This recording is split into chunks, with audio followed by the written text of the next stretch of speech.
Hello friends, hello बच्चों। आज मैं आपके लिए एक वीडियो लाया हूँ और आज जो वीडियो है वो है क्लास 9 बायोलॉजी का है। कुछ इंपॉर्टेंट नोट्स या फिर क्वेश्चंस या फिर आप लोग इसको मल्टीपल चॉइस क्वेश्चन या फिर फिंगर ब्लैंक्स के हिसाब से भी ले ले ले सकते हो। तो बच्चों यहाँ पे है क्योंकि नवंबर में आप लोगों का टर्म 1 का एग्ज़ाम भी आ रहा है, तो ये काफ़ी आप लोगों को हेल्प होगा। तो बच्चों पहले देख लेते हैं क्या क्या इम्पोर्टेंट क्वेश्चन है। और वीडियो देखने से पहले मेरे चैनल को ज़रूर लाइक कीजिए, सब्सक्राइब कीजिए और शेयर कीजिए। आप लोग लाइक नहीं करते हो, आप लोग व्यू करते हो लेकिन लाइक नहीं करते हो। तो ज़रूर लाइक कीजिए, ज़रूर शेयर कीजिए और ज़रूर सब्सक्राइब कीजिए। तो मैं ऐसे ही वीडियोस लाता रहूँगा क्लास 9-10 के बच्चों के लिए। और आपको वीडियो कैसा लगा ये भी मुझे आप बताना, मैसेज करके कमेंट करके कि किस तरह का वीडियो आपको चाहिए।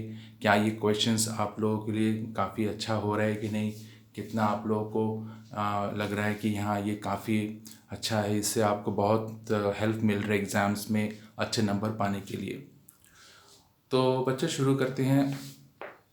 फर्स्ट जो है हमारा हमारा जो यहाँ पे फर्स्ट क्वेश्चंस हैं, ये चाहे ये फिलिंग द ब्लैंक्स में भी आ सकते हैं या फिर ये जो मल्टीपल चॉइस क्वेश्चन एमसीक्यू वगैरह में आ सकते हैं। तो अगर आप ये पॉइंट्स अगर आप याद रखेंगे तो आपको काफ़ी आपको बेनिफिट मिलेगा एग्ज़ाम्स में। तो फर्स्ट क्वेश्चन क्या है? फर्स्ट क्वेश्चन है main difference between animal cell and plant cell is, क्या है उन दोनों के बीच में मेन डिफरेंस क्या है? वो है न्यूट्रिशन। किस किस वजह कैसे वो लोग अपना न्यूट्रिशन लेते हैं, वही है उनके एनिमल सेल और प्लांट सेल के बीच में जो डिफरेंस है, दैट इज न्यूट्रिशन। सेकेंड है animal cell lacking nuclei would lack in chromosomes.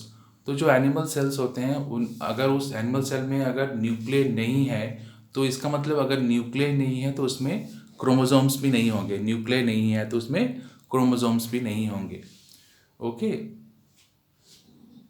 और थर्ड वन क्या है? Plasmolysis occur due to exo osmosis. तो प्लास्मोलिसिस सबको मालूम है। प्लास्मोसिस सबको मालूम है कि क्या है। वो है कि जब भी when a living plant cell loses water through osmosis there is a shrinkage or contraction of the protoplasm. जो प्रोटोप्लाज्म होते हैं वो श्रिंक हो जाते हैं या फिर कॉन्ट्रैक्ट हो जाते हैं जो सेल का होता है, and that will move away from the cell wall. तो वो क्या हो जाता है, सेल वॉल से मूव अवे हो जाता है प्रोटोप्लाज्म, और इस फेनोमेनन को हम बोलते हैं प्लास्मोलिसिस। तो प्लास्मोलिसिस का होता है ड्यू टू एक्सो ऑस्मोसिस की वजह से। ओके, आइदर वो स्वेल अप हो जाएगा या फिर जो एक्सो ऑस्मोसिस है वो क्या होता है, वो आपका स्वेल अप हो जाता है ना। जो एक्सोऑस्मोसिस होते हैं वो क्या होता है, that is consequently shrink of. तो एक्सोऑस्मोसिस में श्रिंक ऑफ हो जाते हैं तो वो प्रोटोप्लाज्म क्या हो जाता है, वो सेल वॉल के बीच में आ जाते हैं, यानी कि वो पानी निकल जाता है या फिर श्रिंक हो जाते हैं। ठीक है, तो इस तरह क्वेश्चन आएगा कि plasmolysis occur due to exosmosis, आपको लिखना होगा। उसके बाद वाला है a cell placed in hypotonic solution will swells up. ठीक है, तो हाइपोटोनिक सॉल्यूशन मतलब क्या होता है? हाइपोटोनिक सॉल्यूशन मतलब क्या होता है? If the medium surrounding the cell has a higher water concentration then the cell. Cell के बाहर अगर उसका वाटर का हायर कॉन्सेंट्रेशन ज़्यादा है तो इसमें क्या होगा, जो सेल होगा, जो cell will gain water by osmosis, और इस तरह का डाइल्यूट सॉल्यूशन को हम बोलते हैं दैट इज हाइपोटोनिक सॉल्यूशन। ठीक है, यानी सेल के अंदर में जो वाटर है उसके बाहर अगर जो वाटर सॉल्यूशन है, कॉन्सेंट्रेशन है वाटर का, वो अगर ज़्यादा है तो क्या होगा, आपका स्वेल्स अप हो जाएगा। उसको ही हम बोलते हैं, उस पर्टिकुलर सॉल्यूशन को बोलते हैं हाइपोटोनिक सॉल्यूशन। दैट इज वो जो डाइल्यूट सॉल्यूशन बन रहा है उसको हम बोल रहे हैं हाइपोटोनिक सॉल्यूशन। ठीक है, उसके बाद फिफ्थ वन क्या है? Intercellular connections in plant cells are called plasmodesmata. तो जो प्लांट सेल्स के बीच में जो इंटरसेलुलर कनेक्शन है, एक सेल के बीच में दूसरा सेल कनेक्ट, उनके बीच में जो कनेक्शन है, उस पर्टिकुलर कनेक्शन को हम क्या बोलते हैं? प्लाज्मोडेस्माटा। Okay, plasmodesmata. उसके बाद आता है infoldings in mitochondria are known as cristae. सबको मालूम माइटोकॉन्ड्रिया कैसा उसका शेप, इन फोल्ड करके है ना, फोल्ड करके ऐसे करके फोल्ड करके हैं। तो जो फोल्डिंग पोर्शन को हम क्या बोलते हैं? उसको बोलते हैं क्रिस्टे। 7th वन क्या है? Well defined nucleus is absent in. किस तरह के सेल में वेल डिफाइंड न्यूक्लियस नहीं होते हैं? वेल डिफाइंड न्यूक्लियस होता है यूकैरियोटिक सेल में, लेकिन प्रोकैरियोटिक सेल में वेल डिफाइंड न्यूक्लियस नहीं होते। हम लोग न्यूक्लियस को ठीक से और डिफाइन नहीं थी, ठीक से समझ में आती कि कौन सा न्यूक्लियस है।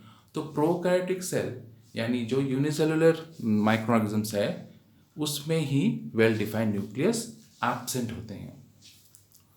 उसके बाद है 8 नंबर। 8 नंबर में देखो आप जो क्या लिखा है यहाँ पे 8 नंबर पे है photosynthetic pigments are located in grana, है ना। फोटोसिंथेटिक पिगमेंट्स ग्रैना, तो ग्रैना कहाँ पे होता है? हम जानते हैं कि ग्रैना होता है आपका ये जो ग्रैना है वो आपका क्लोरोप्लास्ट में होता है ना, क्लोरोप्लास्ट में होता है।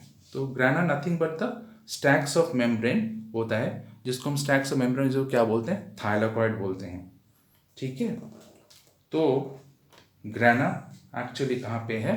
आपका क्लोरोप्लास्ट में है।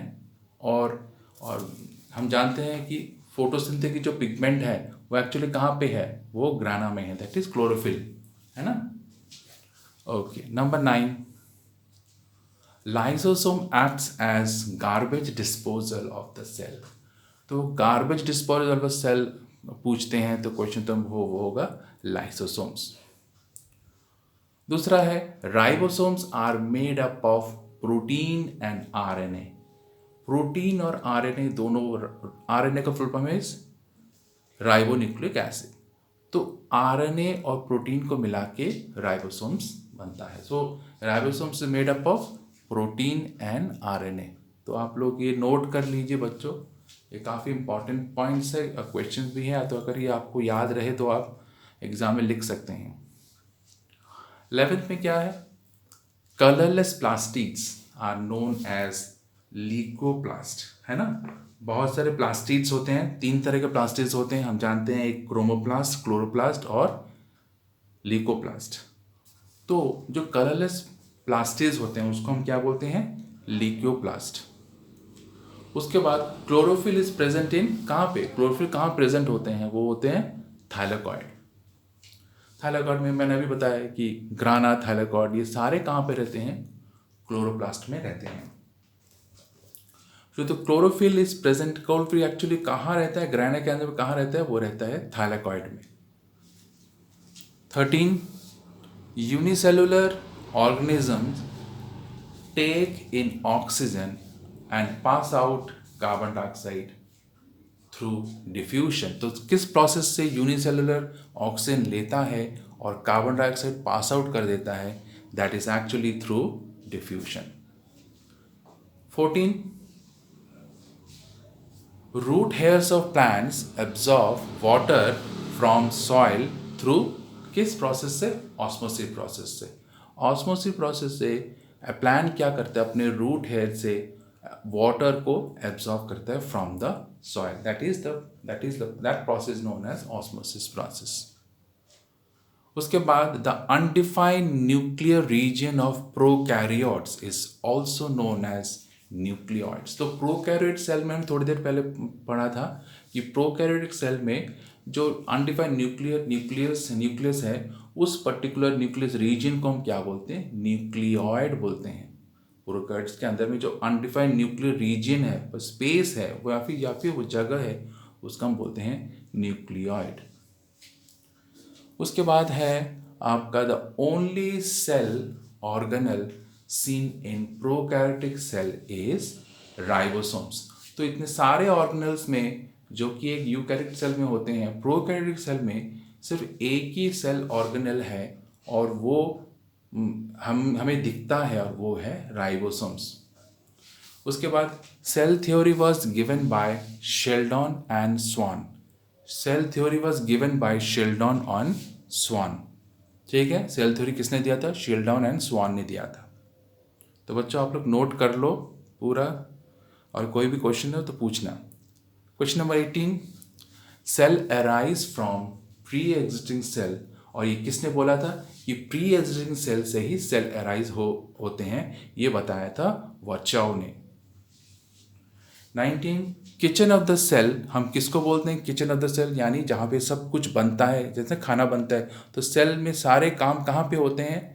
यानी क्लोरोप्लास्ट में। हम जानते हैं क्लोरोप्लास्ट में थाइलाकॉइड, ग्रेना वगैरह होता है, जो कि एक फोटोसिंथेटिक पिगमेंट है यानी क्लोरोफिल। तो वहीं पे सब कुछ होता है, सारे जितने भी प्रोसेस होते हैं, है ना।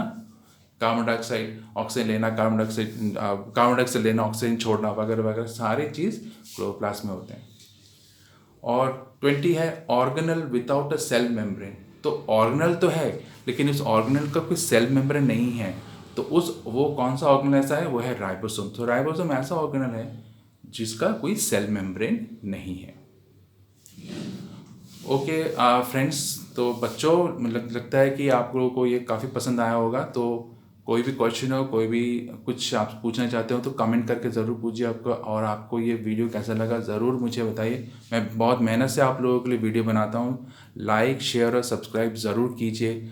आप लोग लाइक नहीं करते हैं, व्यू करते हैं, तो लाइक ज़रूर कीजिए, शेयर कीजिए। और कोई भी ऐसे इंपॉर्टेंट क्वेश्चन किसी के बारे में पूछना हो तो मुझे ज़रूर बताइए, मैं कोशिश करूँगा। ओके फ्रेंड्स, बच्चों आज के लिए इतना ही। तो फिर मिलते हैं किसी दूसरे वीडियो में। थैंक यू बच्चों।